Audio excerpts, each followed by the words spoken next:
Welcome back to the Tower Trailer Garage, now the Tower Truck Garage. It occurred to me we have a phase 1 view of truck 23, but not a phase 2. We brought the truck home in end of December, drove it up from Tulsa, and it's been out actually on deployment at events or at the state communications exercise for 6 or 7 days now. So we've had a chance to really work out a lot of the bugs, as well as it's been to Hams in the Park and a few other events, some parks on the air, etc. So the current setup, so I think we're sort of done with phase 2. There's probably going to be a phase 3. So we got rid of the radio bracket for a mobile radio. We ended up borrowing one of the mobile radio power wires for our brake controller.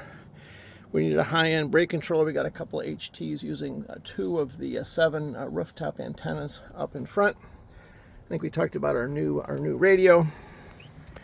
Then heading toward the back, we've got essentially the commander's position in the form of the director's chair in the back. Some equipment underneath. We've got a first aid kit, the whiteboard, as well as there's a 40 amp shore power charger. And then the 2 amateur radio / communications operating positions are side to side. Over on the driver's side, we've got the Starlink Gen 3 router. We've got a radio. We've got the Ubiquiti, I believe it's a Cloud Gateway Ultra Ubiquiti switch, and that controls the rooftop Ubiquiti equipment. And then we've got a whole bunch of Ubiquiti gear in bags, so we can run the ACM outdoor radios off the roof. And then we've got some tripods.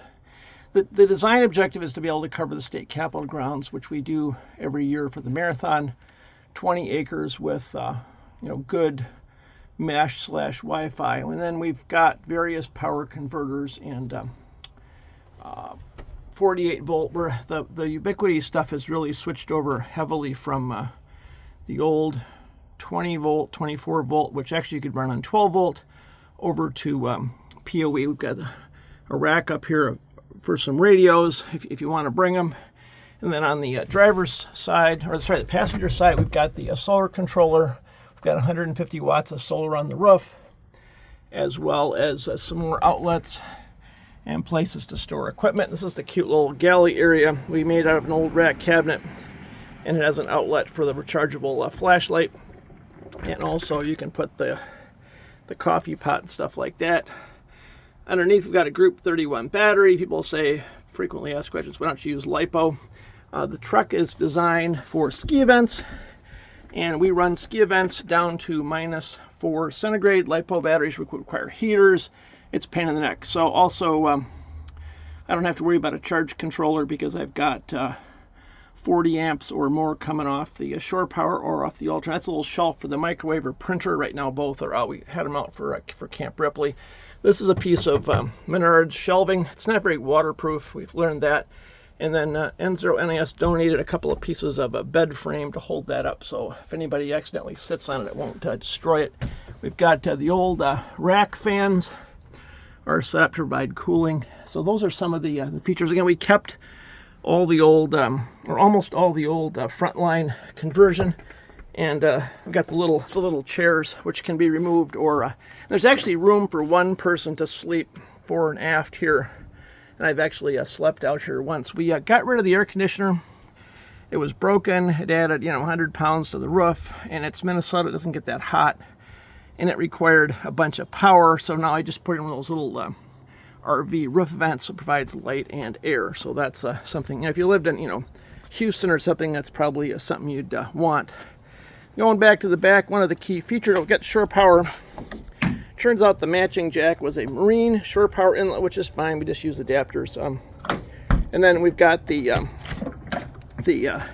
entry panel. One of our patented, well, it's not really patented, is just to put an electrical outlet here with a space. So whatever random cables you have, the Starlink fiber, we have 500 feet of tactical single mode fiber we carry. And then you can get a look at the air tower. We got the Starlink dish. That's temporary. The Gen 3 Starlink dish has the most ridiculous mounting system. Ours is currently held on with some duct tape. So if it was me, I would get a Mini, which has a better pipe mount. I don't know what they were thinking. The little kickstand is super cute, but it's useless for anything good in terms of, moving vehicles.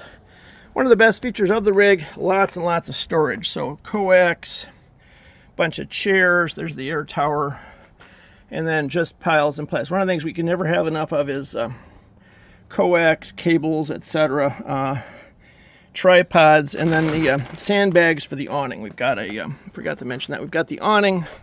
If you're setting up outdoors, we can head on. We did put a class 5 hitch on it. The van is rated, depending on who you ask and how much equipment is on it. We've been pulling stuff out by the ton, literally about 9,000 pounds of towing. Our FEMA trailer is 33 feet long and weighs about 7,000 pounds, so I think we're safe there. There's the air tower. We've had it up a bunch of times. It's got a video camera, whole bunch of mounts, and the Ubiquity mesh equipment. We have 150 watts of solar on the roof. I'd put more up here, except you want to be able to move around up here to adjust antennas. We've got 7 mounts at least. I've lost track. We might be up to 8 different mounts. So the inside radios, HF antennas, UHF antennas, government armor radios. We're probably going to get a government armor radio in here. Video cameras. We had to make a new one of these. The other one was junk. So it's got a couple of Cat 5s and an RG8 Cat 5Es and RG8X.